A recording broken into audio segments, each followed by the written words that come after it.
You're live. Okay. You're live. Welcome to Mach 10 Radio. Let's start the show.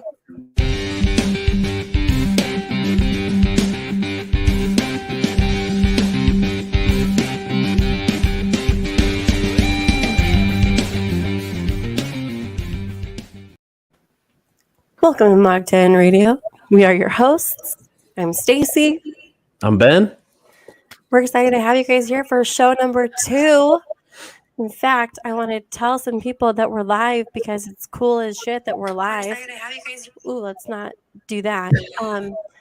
Okay, so Ben, why don't you start off by letting everybody know what we're up to, what you're up to, what's been going on this week? So busy, so many new things, lots of fun stuff going on. I did a couple previews of homes the other day on Mach 10 Radio, just myself, no guests, but that was fun. Yeah, what were you previewing? Laguna Beach property. And what have you found in Laguna Beach?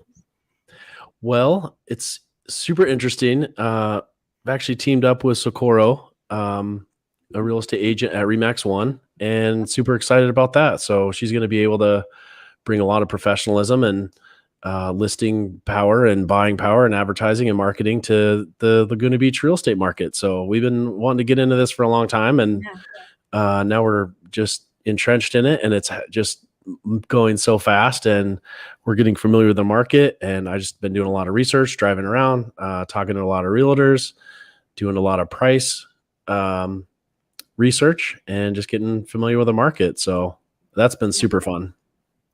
It's been interesting to see the things that have been happening within the market, because it's not, I don't think it's as inventory depleted as people think it is, especially in those coastal cities.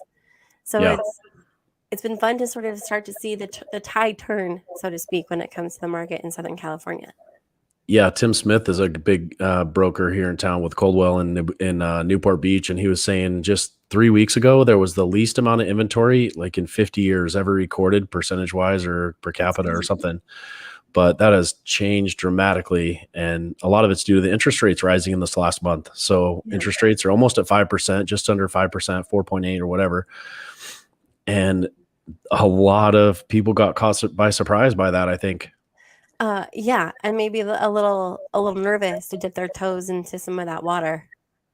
Yeah, and a lot of the homes now have been sitting for 3 weeks to 40 days. So it's what was it you told me like a week ago about a mortgage that was like $3,800 is now like $5,000 or something? It's gone up $1,200 in a week.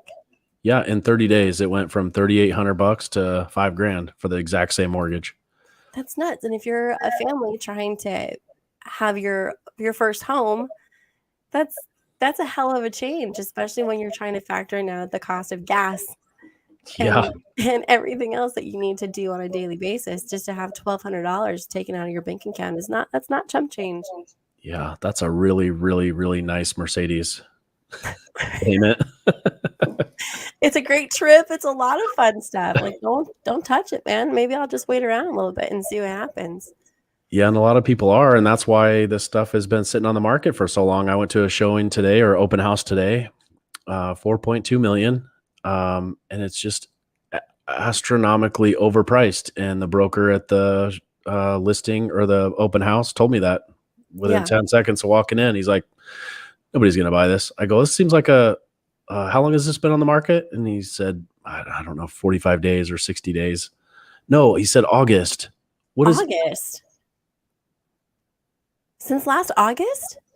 Yeah, but they refresh the listing. So it shows this is what they do. Obviously, you know how that works. They refresh the listing. So it shows it's been on the market for 45 days, but really it's been 8 months.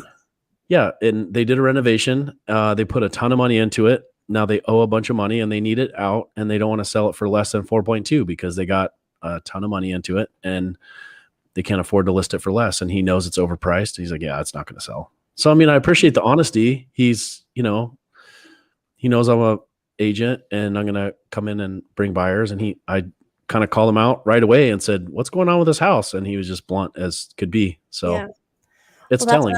That's what's happening in Southern California. What are you digging into in Arizona? Well, Arizona, Could be potentially the same reason, the same way. But we have a couple deals in Arizona.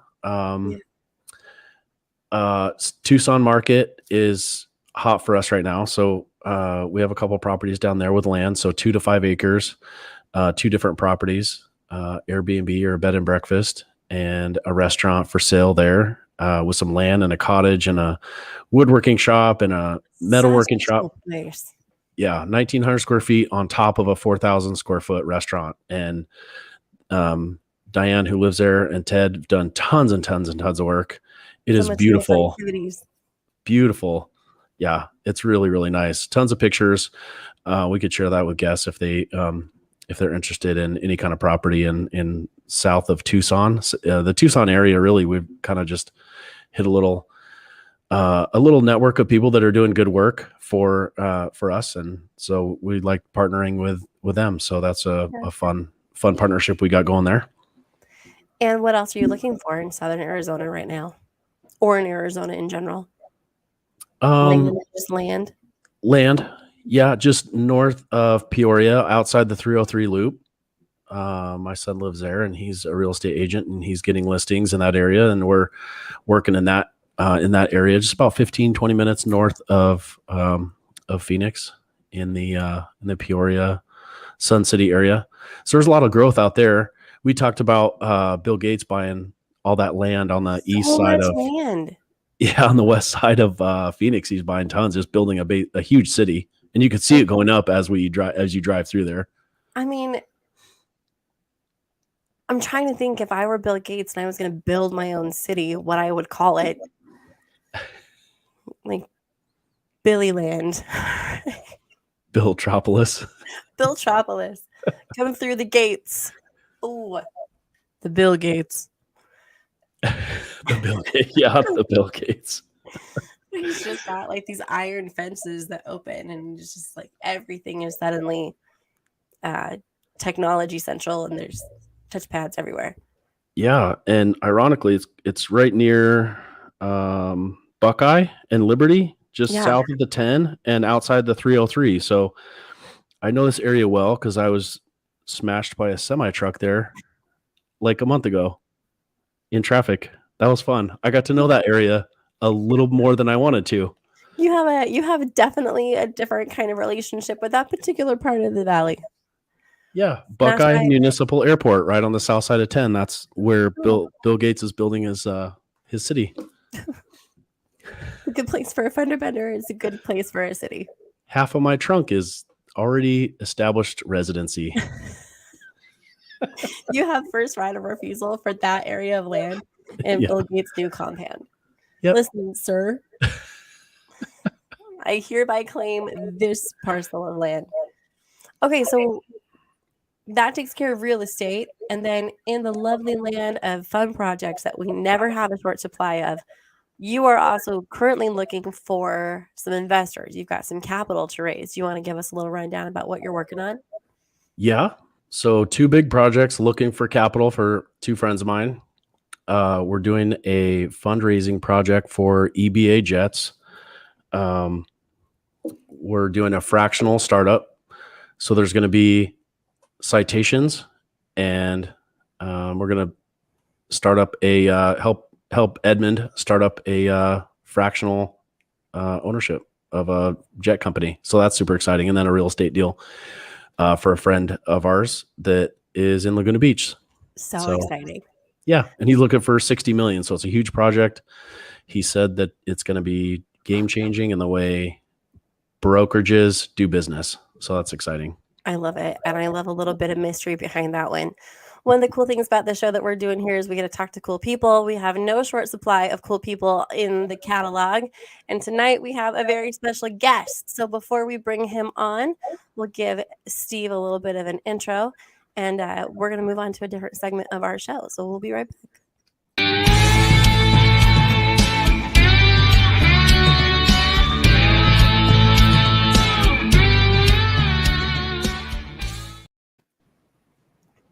And look at that. It's television magic, right? There he is. Steve, welcome to the show. Thank you for having me. We're so thrilled. So, Ben, tell us a little bit about Steve and why we're so excited to have him on tonight. Well, we're so excited. I was gonna wear my helmet. I was so excited. I got my motorcycle helmet ready for this interview. So, um, Steve's was a professional motorcycle racer for years and years. Just incredible badass. So this show is all about cool people doing cool shit. So I thought, what better guest to have on our show than Steve? So Who is renowned for doing cool shit. Cool shit. Everything he does is cool. Thank you. I mean, it is probably the most professional intro you'll ever have, right? Like, this is Steve. He does cool shit. We're happy to have him. Cooler than it was, I think. Well, between all the cool shit you're doing, I mean, that's just one cool aspect. I mean, you've sold airplanes to multimillionaires. You fly CEOs around. You help them buy sailing. You help them buy sailboats. You teach them how to sail. You fly corporate jets. You are a real estate investor. You got a big project you just finished. I mean, there's just endless supply of just cool shit. So where do we I'm so excited to have you. Yeah.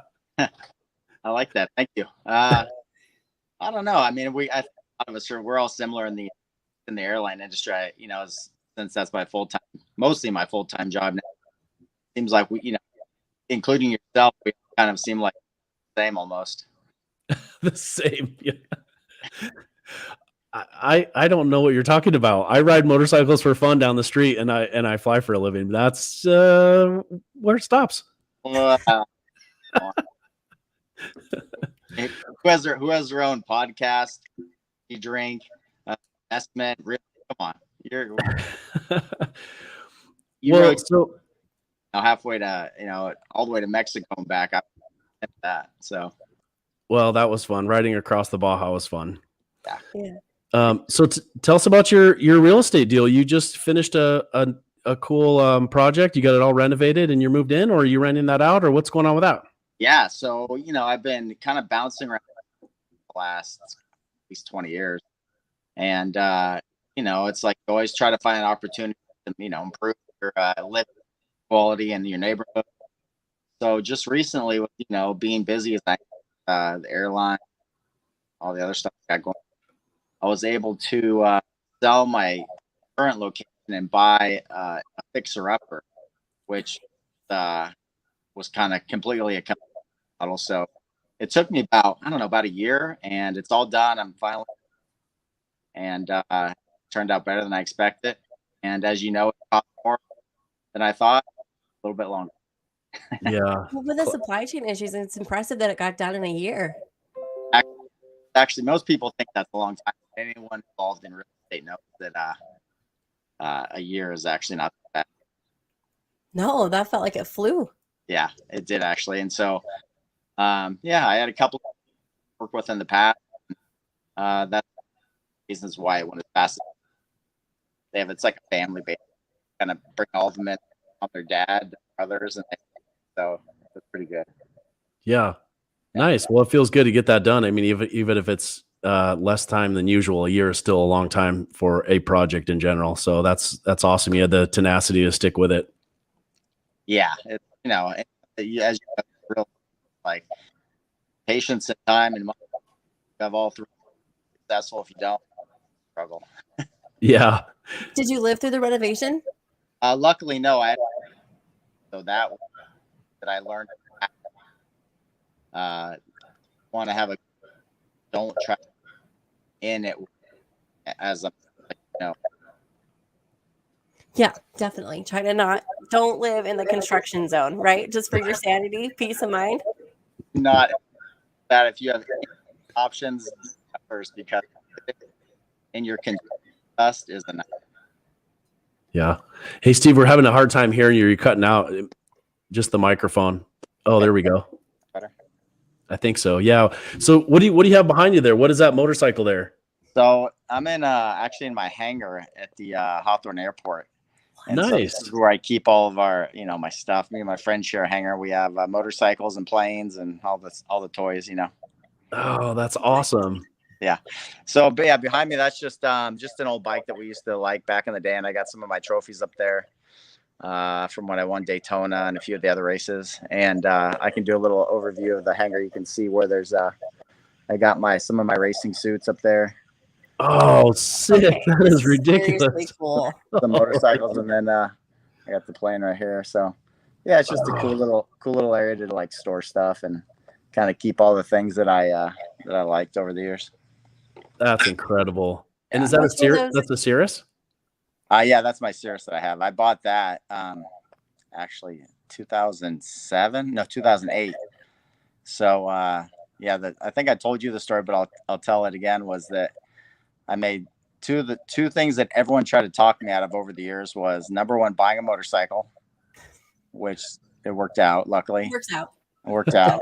And then 'cause also the second thing everyone told me not to do was buy an airplane, and that actually became my next career. So it was probably two of the best things I ever did. That's awesome. And yeah, it's just a testament that like do what you believe in. Don't do what everyone else tells you to do, because sometimes it's not right. Yeah. Right. Well, and sometimes people just give you really bad advice, or they tell you to not do something because they would like to do it deep down themselves. And it's almost like, if I'm going to be miserable, you be miserable with me. Right. Yeah. Yeah, that's all. That's a lot of that going on. And then I read this quote recently, which I always like quotes because it reminds me of, the past. And it said, don't let the people that didn't go after their dreams talk you out of yours. Oh, it's so good. And So it just good. literally it's pretty much my whole life was based on something like that, where constantly people trying to talk me out of the things that I didn't, I listened to some of them, but the two big ones were motorcycles and planes. And it was probably two of the best things that I've ever done in my life. So, yeah. Well, it's a passion. It's more than a hobby for you. Obviously, it's a passion, and there's a difference between just having a hobby, which is fun, and you should have a hobby. And it doesn't matter like what it costs or what you need to do to just maintain a passion for life. I mean, I should just stick that on my door every time I leave the door, or every time I leave the house, have that, just plastered. So you just remember that. Yeah. a great quote. I think anyone, at least in the racing and or aviation industry, could pretty much can relate to that phrase, because both industries are difficult. There's highs and lows constantly, and you really got to be determined and love it, because if you don't, it's really hard to get through either one of those.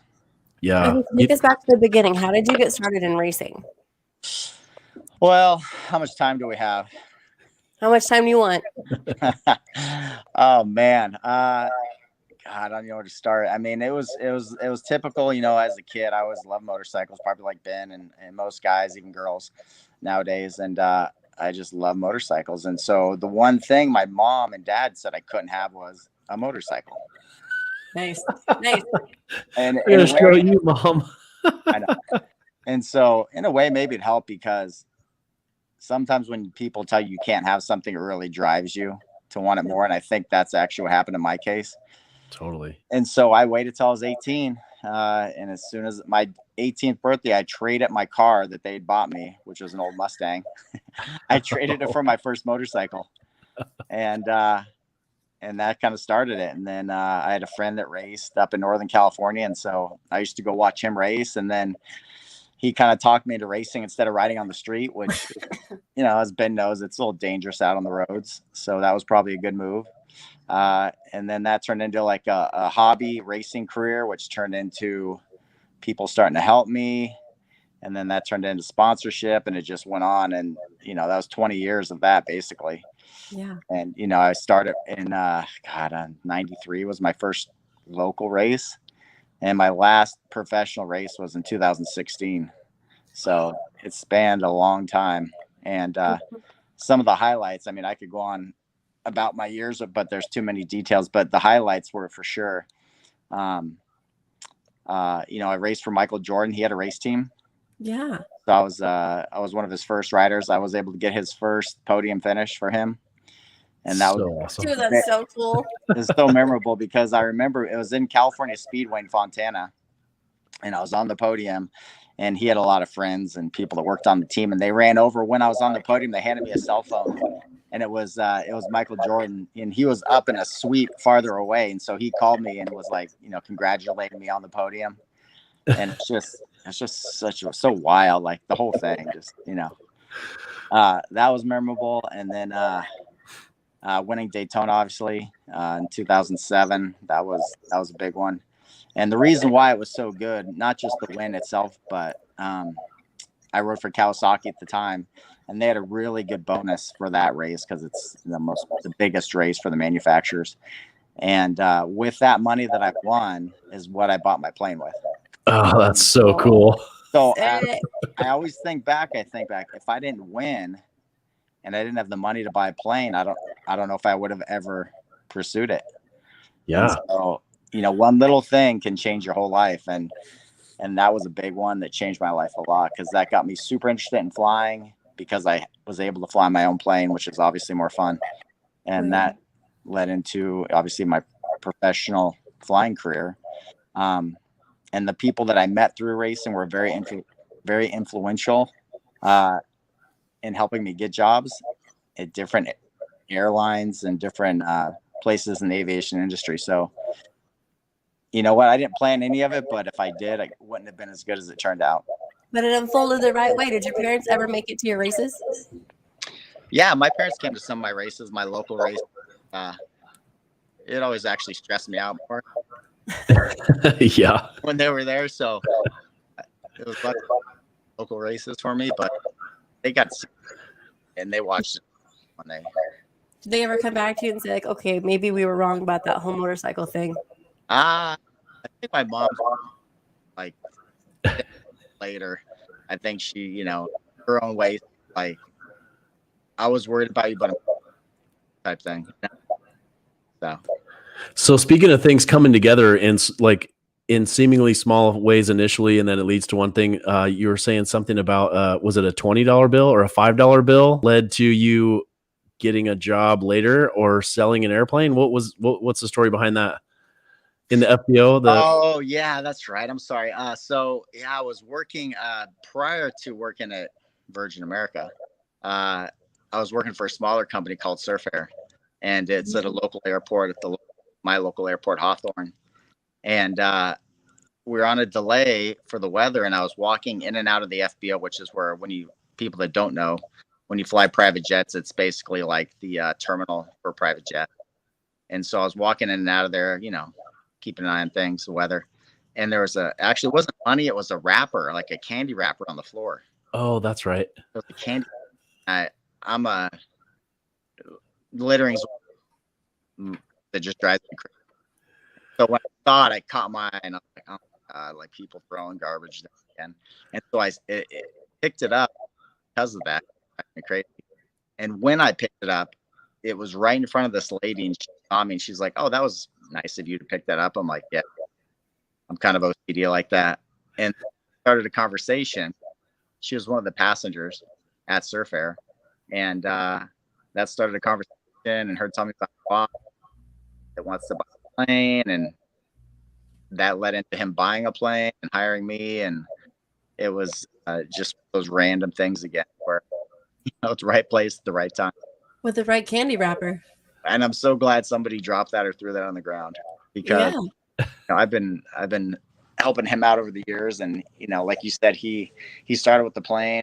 He had bought a sailboat, which I used to love sailboats, and grew up sailing. And so he said he wanted to buy a boat, so that worked out. So I ended up taking care of the boat, and we go sail, and we took it down to Mexico to La Paz. Sailed all over the West Coast, and yeah, it was a good experience. Where did you grow up? I grew up in Northern California, like the Bay Area. Okay. Yeah. Just sailing on sailboats when you were just like a young tyke? Yeah, I grew up in the city of Lafayette, which is a local reservoir there. And they had a sailing club in the summers, and so that's where I first started sailing. And that one of my other loves was boats, planes, and motorcycles. Immediately makes me think about What About Bob? He's like, I'm a sailor. Do you sail? Yeah, hopefully I'm not like that. No, I think you're probably not being tied to a ship mast anywhere. No. Anyway, it's really funny how it all works out sometimes. So what was your favorite sponsor over the years? People that backed you or whatever? Was it the manufacturer? Was it getting the cool swag? I saw like some of your videos and stuff. You're wearing all this Dainese cool stuff, and you got the best equipment.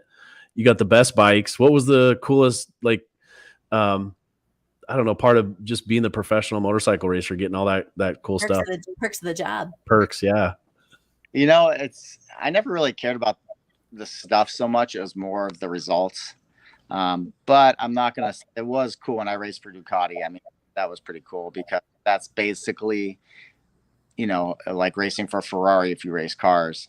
And so I rode for the factory Ducati team in 2000, and that was, I mean, the best of the best. It was cool, just working with the Italian engineers, and the whole experience was good. And then, like I said, Michael Jordan, I mean, that was, I'd like to say it was a dream, but I never actually dreamed of that one. That was just a really cool surprise. And we did that for a couple of years, and there's just little things like, he took us to Spain at the end of the year for one of the MotoGP races, and we flew on his jet with him, and oh my God, it's just so bizarre. Like, I was sitting on the jet looking up, I was sitting in the back looking up, and I see MJ and some of his friends there. I'm just like, how did I get here? Like, this oh my God, what is happening right now? This makes no sense. Somebody pitch me. Yeah. And that was memorable. And then the one thing I didn't mention that was actually really, really big was one of the coolest things was I raced. I got to race one of the rounds of MotoGP at Indianapolis. I think it was 2012. And that's a long story in itself, but I was out on the track with Rossi and Stoner and Nicky, and you could go on, and it was just a really cool experience. I got one race, I finished 14th, and it worked out really good. It was fun. Well, I was just watching that video on YouTube where you were getting interviewed by that girl, and she was asking, how on earth could you have never even sat on the bike 2 days before? And then you qualified on the bike like the second time you sat on the bike or something, right? Yeah. So, I mean, it's crazy. So I was riding for a team, a local team in California. It's called Attack Performance, and they're based in Huntington Beach. And he's a super smart guy. He's an engineer. He has all the machines. And in 2011 and 12, if you remember, that's when the economy was obviously not doing good. And so MotoGP was also suffering. And so in order to have a full grid, they have to have 20 bikes. And the manufacturers could only supply 10 total. So they changed the rules for 2 years where they let independent companies build their own bikes. And it was only for 2 years. And it just happened to work out that I was riding for a guy that could actually build his own bike during that time frame. And so he did. He built the bike in 4 months, if you can believe it. And you're saying one of the qualifying rounds, the bike wasn't even ready yet, so you had to skip a qualifying round or something because it still wasn't ready. And it's like it was just insane. Like they spend months getting these bikes set up for these races, and then you just hop on a bike you never even seen before and qualify on one race. We got this. I tell you, I had like an angel with me some of these years because I was on a bike that a guy had never built before. And it wasn't like we were at a local race or a AMA Superbike race. It was like MotoGP. And so I was so nervous. And the way I can equate it to like make more sense to some people that don't know motorcycles, it would be like if somebody built their own Formula One car in 4 months and got to race a Formula One race and actually complete it, which would sounds even more insane. But that's basically what he did. He took a bike. He had aluminum blocks on a cart 4 months prior to the race. And he sent me a picture of those. And he's like, here's your bike. And I was like, good luck with that. And I honestly didn't think he was going to be able to do it. And I was like, there's no way. There's people like Eric Buell. You know that name. Yeah. He had a hard time building a competitive super bike in 30 years time. And I'm like, how is one guy going to build a MotoGP bike in 4 months? It this doesn't make sense, but he did, and he got it done. And it was just one of those crazy things where it all worked out. And I didn't crash the bike once because there was no spares. It was a one-off bike with everything was custom made. He didn't have time to make spares for anything. So it was basically like, go and ride as fast as you can that you've ever ridden. Don't break it. Against the fastest guys in the world who've been riding these bikes for the last 5 seasons. Oh yeah, and don't crash. Yeah. Don't crash. Don't break it. Yeah. Don't touch anything. Just ride it and get off.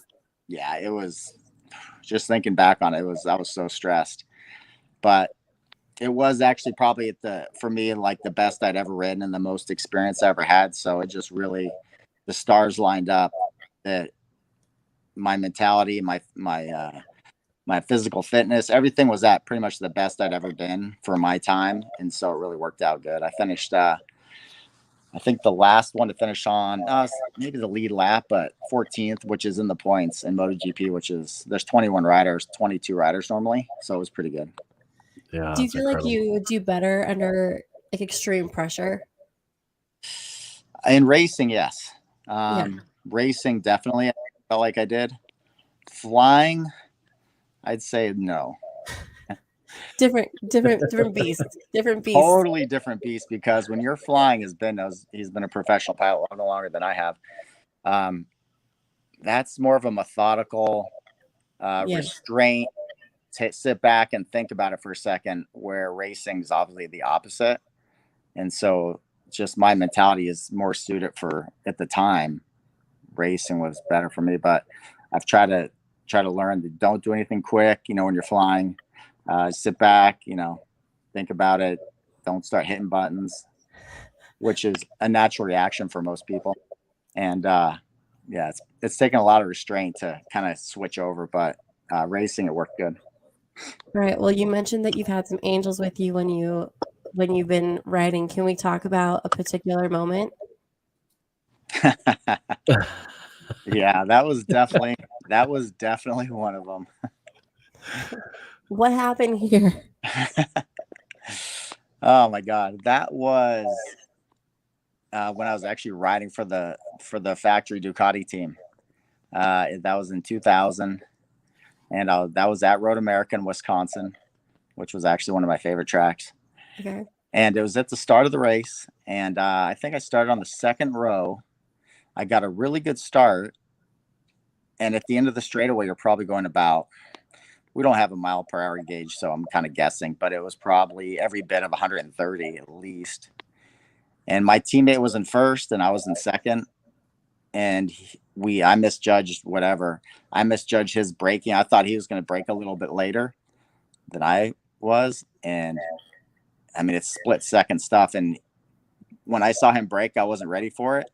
And I tried to move out of the way, but my brake lever hit the back of his bike and it locked up the front tire at about 130. And you can see the results of that. That's insane. It was. We found a clip of it. So I've watched it a few times, and it's just gnarly the way they talk about what happened. And then they say like you guys went on the ride of your lives as you're just like skidding across the track. Well, I think the clip you have is a different crash, because you crashed more than once, right? Well, obviously. Yeah. I mean, yeah, I definitely crashed a few times, but I mean, It happens. Most people do. It's not really uncommon in motorcycle road racing. Oh, of course. Some of the bigger ones, I've had a lot of them. I don't know there's another one that I did skid pretty good, but that particular one, it was just luck. I mean, there's 40 guys behind us, and no one hit me. Like, it's unheard of. Like, I don't know how. And Do you ever just feel like your spirit guides are just like bubble wrapping you, just like, Steve, we got you? I actually do. You have some incredible guidance. Yeah. Especially when I was racing. I mean, it was ridiculous. Some of the stuff I'd get up and just be like, did that just happen? And just what happened? Yeah. So I really did feel like there's something else going on, because I saw a lot of crashes that were not even close as bad as mine, and yet they were severely hurt. Yeah. I mean, and worse. And so I was always kind of like, that's interesting. What was your worst injury? What's funny is actually all the years I raced, I actually never really got hurt road racing. That's incredible. I know. That's incredible. I think my worst injury was a broken wrist. Was probably my worst one. The worst injury I ever had was actually on a dirt bike, which probably doesn't surprise anybody. But I was racing at a track, or riding at a track. I wasn't even racing. And I just went off a jump, and I landed sideways and got thrown on the ground, and it broke some ribs, punctured my lung, some of the other stuff. But it was totally unrelated to what I did, for a living at the time. Isn't that crazy that you do all that the road racing for such a long time, and then you just like do a jump, and then it's just like yeah. wreckage. Yeah, it's kind of like stick to what you're good at. I think that's the moral of that story. Well, the crazy part about that big crash that snapped that fork on the front page was you hit the ground, and then you were on the spare bike before the next lap, and then you came in behind everybody because you're on your bike and you're coming out of the pit, and then you come back to what you got like 5th or 6th or something in that race. Right. So what happens is when there's an accident like that, obviously if there's debris on the track, they have to clean it. So they stop the race, and I was able to run back to the pits, which were not too far away. And luckily, when you're on a team like the best Ducati team at the time, they always have 2 bikes ready to go. And when I say ready, I mean like tires on the warmers, the same suspension setup, the same spring rates, full of gas. I mean, completely ready to go. And so when I got back there, like I had another bike just ready to go. And so by the time they cleaned the track, I was able to restart the race. And there are some rules that if you actually caused the red flag, you have to start at the back, which is what I did. And so that's why I started at the back, but eventually ended up finishing 5th in the race. That's crazy. It is. That's the most badass move ever. I mean, just to go through something like that, snap a bike, hit the ground, and run back to the pit. I mean, that says a lot about your character and your just tenacity, and that's just unreal. Super, super respect to that. Thanks. Yeah, it was one of those things where if I actually had thought about it, I don't know if I would have done it. Yeah. Yeah. It's just a reaction. Just give me the bike. Let's go. Yeah, I was really, I was so thankful to have a job racing motorcycles and getting paid. I would have done anything. So that's kind of the frame of mind I was in at the time. And now that I'm obviously stepped away from it, I look back on it, I'm just like, some of the things I did were a little questionable. And the funny thing is that out of all of that, you know what? No one tried to stop me ever. No one said, "Hey, Steve, maybe you should think about it. Hey, are you feeling okay? Like that was a pretty big crash." Yeah. Right. Like how many fingers am I holding up? Like, not are you one okay? person. Nothing. Go for it. Do it again. Well, because deep down, we all know that that's just super, super badass thing to do. So to step in and I don't know, that just to see you, they probably just saw your eyes and you're like, no, he's doing it. This is awesome. Just sit back and enjoy the show. No concussion. He's fine. Go. Yeah, he's fine. He's fine. We'll talk to him when he's done. Pretty much. Oh, wow. So what's next? What do you have next on your to-do list? What's on the horizon? Have you ever thought about doing the Baja? I have some friends that have done the Baja race, and that seems what I did. Some people think is crazy, but that seems even crazier to me because it's so uncontrolled. Like what I did, although it does seem to the somebody that doesn't know racing, it does seem crazy or dangerous. But you got to remember, we were in a controlled environment on a track with corner workers. They always had a medical helicopter at the track. Safety, like medical staff. I mean, it was really a controlled environment where Baja is just, you are on your own. There's nobody out there.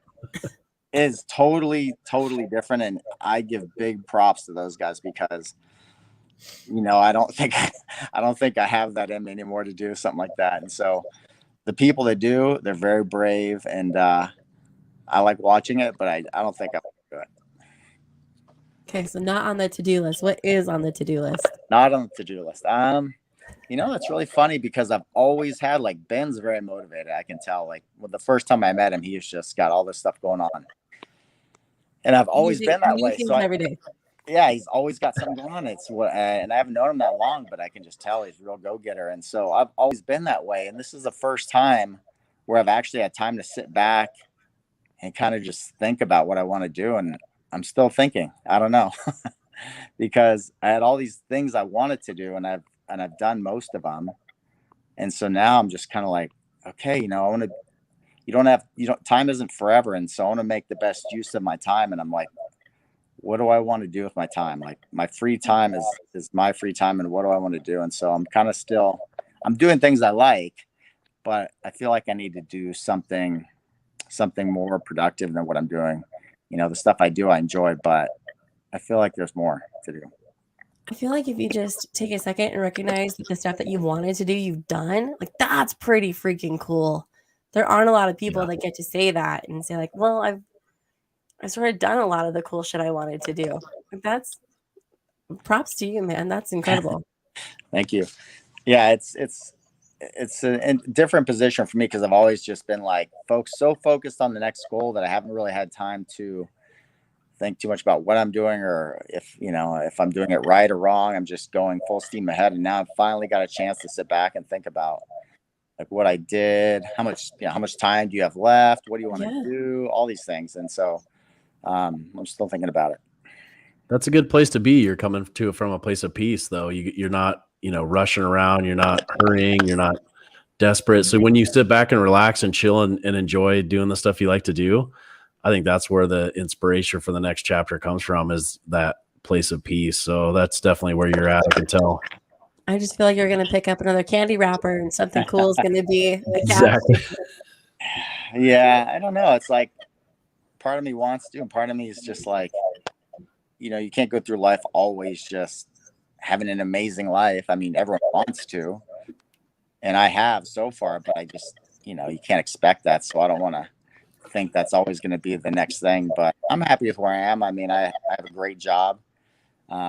Most of the people that I raced against, they didn't really think or have come up with an idea what to do after racing. And I always struggled with it too, because the whole time I was racing, I was always in the back of my mind going, what am I going to do after this? Yeah. And I didn't come up with anything for a really long time. And until I decided to start flying lessons kind of on a whim, and it was like a light switch turned on. Literally, like I was just like, oh my God, I can do this. This is so cool. Little did I know how much work it was going to be. And it was very difficult for me because, I'd been racing for so long. I hadn't studied or sat down and concentrated or read book. It was such a shift from what I'd been doing. And it was really hard for me to get through it all, as Ben knows. And I'm sure you've heard, it's just a lot of stuff, a lot of stuff. And so, especially when I went to the regionals, I had to move away from LA. I moved to St. Louis. I didn't know anybody. It was rough. It's a tough transition for sure. I mean, you transition careers altogether, and they say like one of the hardest part of being an NBA player or an NFL player is like the NFLPA. They have all these resources for guys that competed at such a high level. And then after they're at the top of their game and they've done what, at 23, you've reached the pinnacle of your career. You've done all these incredible things in that career, because once you get to that level, it's shelf life of NFL players like 2 years. Yeah. So they have a very hard time. Like, okay, now what? You're 24. You had an incredible quote unquote career. It is a career, but now it's over. What are you going to do with your life? And most people just struggle and flail and get into trouble with the law or drugs and alcohol. And they have a hard time finding that passion because they've always chased that passion and now their career's over. So for you to do that is just to step out of one passion and go right into another passion. I mean, that's, one of the toughest things I think, like for a professional athlete is to do that. So that's incredible on your part. They just worked your way right into another passion. Yeah, I can attest to that. It is tough. Luckily for me, I was able to race for so long that I wasn't 23 anymore, because I couldn't have done it at that age. I couldn't focus. Yeah. Being a little bit older, it still was hard, but I was able to kind of turn everything off for a while, and I knew if I could just get through that part of it, it would be okay. And that's what I just kept telling myself. If I can just get through the initial stages of, the regionals and not making any money and being gone from home and all the stuff that everyone who's pretty much at the airlines has done. Yeah, it's hard. Okay, so all the hard work behind you, which one is your favorite? I keep staring at the trophies. I'm so curious. Well, obviously I keep talking about it, but I mean, Daytona was obviously the highlight of my career. And so that's my favorite by far. There's some other ones. I don't remember what's back there. There's a couple Daytona ones. One's first, one's second. There's another one from when there's a big race at Willow Springs. It was called I think the Willow 200. And it wasn't particularly fun because it was Willow Springs. As if then there, it's pretty much like racing at Mars. But the thing that was cool about it, they had a really big purse for that race for a couple years. And so I finished second there one year, and it was fun. It was a local race, but made some good money there and just good memories. Nice. Yeah. Well, for this next stage of your career, just keep thinking about Mach 10 energy drinks. There's always a place for you. You know what? I haven't had one yet, so. Oh yeah. All right. Well, we're gonna have to introduce you to that. So yeah. What's your favorite? Well, how many flavors do you have? Is this the track? What's that? Is this Willow Springs? Oh, Willow Springs, yeah. Is that Willow Springs? Yeah, I think it is. Yeah, that looks like Willow Springs. I think. Yeah, that is. Yeah, that's it. I mean, it's out in the Mojave Desert, so you can imagine how remote it is. Yeah. Yeah. Okay. Yeah, that is it. It's funny. A funny story about Willow Springs is it's one of the more it's a really popular track in Southern California, as Ben knows. And so I still hold the track record there from 2000. Oh No my way. gosh. Yeah, it's crazy. That's a long time record. 22-year lap record. Damn. Wow. And I mean, I'd like to say it's all me, but the reality of it is that the track's really deteriorated over the years because they haven't been repaving it, and so it's gotten so bad that you really just can't go that fast anymore. But there was a couple years where it was still pretty good, and the bikes were evolving, the tires were better, and nobody had broken it. So it's kind of a cool little thing. That's incredible because the bikes are insanely fast now compared to what they are. All the technology that's in those bikes now. Night and day now, but luckily the track's so horribly they can't really use all the power anymore. Not only does it look like Mars, but it feels like Mars when you ride. It kind of gives me like Cars vibes, like it should be in the Cars movies. Oh, I think they did use that one actually. Yeah. How fun. Yeah. So what was your best sponsorship so we know how to get Mach 10 supporting a motorcycle racer the best way we can? Well, I think I mean, most of the energy drink companies that sponsor racers, they make good products, but they also have to pay them. So, once you start doing really well, you can get a good rider to ride for your and represent your company. Yeah, just pay up. Just got to pay them. Pretty much. Yeah. Be the liaison. I know you asked what flavors we have. We only have one right now. So it's I don't know the best way to describe it, but it's very citrus. It's delicious. Berry citrus. No, just citrus. It's very citrus. Just citrus. Okay. Well, hey. Yeah. You got to say, Red Bull started with one flavor for a long time, so yep. That's the best way to go. As long as that's one, we're gonna take them out. As long as that's one good one, it's a good start. Yeah. Exactly. Yeah, You got to start. a really good cocktail. Now, where can I get some if I want to go buy it? I got a ton in my fridge. Okay. And then cases arriving here soon. So we got the second batch coming to us, and we're just distributing them to bars, and we're looking for a distributor. So we're trying to get more distribution. So like with the coffee, so Mach 10 coffee, you can go on mach10.coffee and order them. But when you want to get like one is you can't really do it on online. It's got to be at like 7-Eleven or whatever. So that's cool. Well, keep me updated because I can't wait to try it. Yeah, for sure. We will. Yep.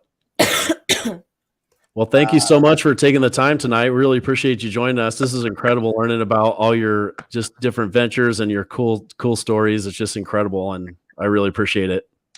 Thank you. Likewise. And I tell you what, we met for the first time, I think it was maybe 3 or 4 months ago. Yeah. And it was so funny because as soon as we started talking, I knew we were going to hit it off. And the more I get to know you, it's like we're kind of we have so many things in common, and obviously you're doing a lot more than I am now, but it's just cool to see that we have a lot of the same interests. Yeah, and for everybody too, it was crazy how I had friends tell me that I should meet you, and they had given me your number, and I even told you I carry your phone number around in my pocket for a trip or whatever. I got home and I lost it or misplaced it or whatever, and then we're flying together, and it was just such a cool experience to finally have met you, and so yeah, honored to be able to hang out and do cool stuff with you, and looking forward to going riding motorcycles with you. Absolutely, man. Thank you. It's so cool.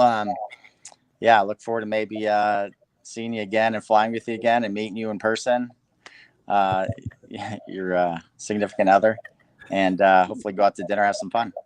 Yes, I appreciate it. 100%. We'll go throw axes or something. Absolutely. Yeah, nice. Yeah, I just got my first helmet, so I'm down. We'll just jump on a bike. We'll go for a ride somewhere. Well, I have a few bikes, so that shouldn't be a problem. Nice. Thanks for joining us, Steve. Yeah, absolutely. Thanks, you guys. Yep. Thank you. Have a good night. All right. Bye. Oh, what a good dude. So cool. Yeah, just a unreal guy. That's awesome. So glad he could join us. That was so much fun. I'm so glad we have cool people. And I love the story of him like picking up a candy wrapper and it just leading to cool shit in his life. Yeah. Yep. Unreal. That's amazing. It's all those little things that come together in a way that you couldn't make it up if you tried, like he said.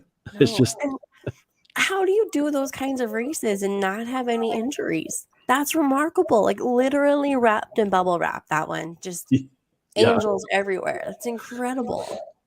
Yeah. Would you ever want to be a professional racer? I mean, I would love it. Absolutely. Random question. I figured I already knew the answer to that. Of course. Yeah, that'd be great.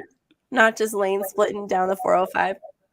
Yeah. Yeah. A whole different level of work. I mean, just to be at that level and to compete. And like he said, he's not necessarily an adrenaline junkie. He's just he works hard, and you could see like some of his interviews he did with some of the people on YouTube or whatever, and they would attest to like he just rides like so hard, and he's just such a professional person when it comes down to all aspects, and that translates from flying to real estate to motorcycle racing. So that was super cool guy. Well, I think it's really cool that you can turn off your overthinker, like the overthinking mechanism in your brain sometimes, and you just let your instinct take over. And that seems to be what he did, right? Like has a big crash, gets up, goes and gets on a different bike and just goes. Because that's the instinct, is just to get on the bike and ride, not to overthink it. Am I okay? Am I injured? Should someone check me out first? It's like, no, there's a mission. Let's go. Yeah. Just mad respect for that. I think that's so cool. What a good dude. What a good dude. And also to follow those passions, to be like, I'm going to ride motorcycles. And then he did it. And then I'm going to buy a plane. And he learned how to fly. And he did it. And just like, I'm going to do this stuff. And you're not going to tell me no. Yeah. That's cool. Yeah. Super, super badass. That's inspiring. Mentality. Yeah. Right? That's inspiring. That like you're not gonna tell me I can't do it. You say I can't have a plane? Well, surprise. I got one. That's how it comes. When he said that, it's like it's so true. I think so many people that if you ask, if somebody told you couldn't do something, they're just instantly gonna do it. Tell any 9-year-old boy not to jump over a fire. Yeah, don't jump over the fire. Done. Challenge accepted. This fire? I'm gonna grab a running start. 3, 2, 1, leap. Exactly. You just can't tell kids what not to do. No. Well, it just pushes those boundaries, and I just think it's so cool that he said, "Screw it, I'm gonna do it all." Yeah. I'll look at my trophies. So what other guests are you excited about having on next? So I'm super excited about a guest coming up, a couple of husband and wife duo coming up in a few weeks. Their names are Matt and Nat. They have a travel channel here on YouTube. I found them researching New Orleans and then fell in love with their travel show and what they've done. They've been to 52 states in a year, and they've produced videos for all of it and got them up on YouTube. I'm a patron of theirs. I support their channel because I think they're awesome. But they've got a trip coming up to Mexico and then to Memphis, and then they're going to come and join ours on our show, which I'm really excited about. It's so fun. That's in a few weeks. We're also going to have Kathy and Catherine come on. They're part of your posse from the Pacific Northwest. That's going to be dope to get the ladies on, have a little chat with us. The estrogen will take over that night, so I'm looking forward to it. Hilarious. Yep. Yes, it's going to be so much fun. We've got Brian, I think maybe Steve Bren coming on, talk a little bit more about real estate and cool parties and all the fun stuff that they're up to. And then who else? Who else have you got in the lineup? My friend Kevin from up north as well. Kevin Chomiak, he's going to be joining us. Nice. Yeah. Yep. So that was as of today, I got confirmation he'll be joining us. So that'll be fun. Oh, no way. Man, He's- I love it when a show comes together. He's so entrepreneurial. I can't wait to have him on the show because he's got so many business ideas. He was going to buy a apple orchard. He lives like 2 or 3 miles from the US Canadian border, right up, and not Bremerton, but I'm blanking on the name right now, but right on the border. So he would go get RVs all around the country. He would fly and go pick up an RV and then drive it back. Yeah. And he was flipping RVs, and he was just killing it because he would go anywhere in the country, wherever it was cheapest to find this great RV, and he'd go just drive down, pick it up, and he'd have it sold by the time he was back home. I love it. And then he'd go across the border, pick up a truck or whatever, and then change out the kilometers per hour thing, and then drive it across to the States, put a miles per hour thing in it, and resell it. And because of the exchange rate and stuff, he could really benefit from buying stuff cheap in Canada or the US and vice versa over the years to wherever it was cheaper to get stuff and just bring it across the border. And it's a good business model. And what was he going to buy an apple orchard for?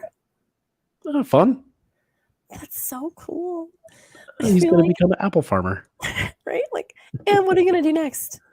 Apples. Yeah. What are you going to do with apples? Pick them, sell them, make them into pies? Yeah. Ferment them and make a cider and then put Mach 10 in it. There we go. That's our next product. We need an entrepreneur to get a next product line. You found it. Good job. Nailed it. Fermented apple cider. Done. The Angry Orchard already exists, but we can do another one. Okay, so that's Kevin. Anybody else we got coming up that you're excited about? Off the top of my head, there's a couple ideas, but I had nothing solidified. So we'll just put it out there. If somebody wants to join, reach out to us, and we'd love to have them on. I agree. I'm on the official birthday countdown. So if you guys are on the show within the next week, you guys can be part of my birthday festivities. So excited for that. So am I. T-minus 6 days. Yep. Nice. I know. I'm looking forward to it. All right, everybody. Well, that was our show this evening. Big thanks to Steve Rapp for joining us. If you guys are at all interested in learning more about Mach 10, make sure that you jump on, grab a little Mach 10 coffee, hook yourself up in the morning. It's delicious. You're not going to regret it. And if you know people that can get us into stores, then let us know. We'll take you up on it. Oh, yeah. Mach 10, man. It's everywhere. It's who we are. It's what we're all about. Yeah. We have another show tomorrow night at 8 p.m. So join us, and we'll see you guys next time. Thank you, guys.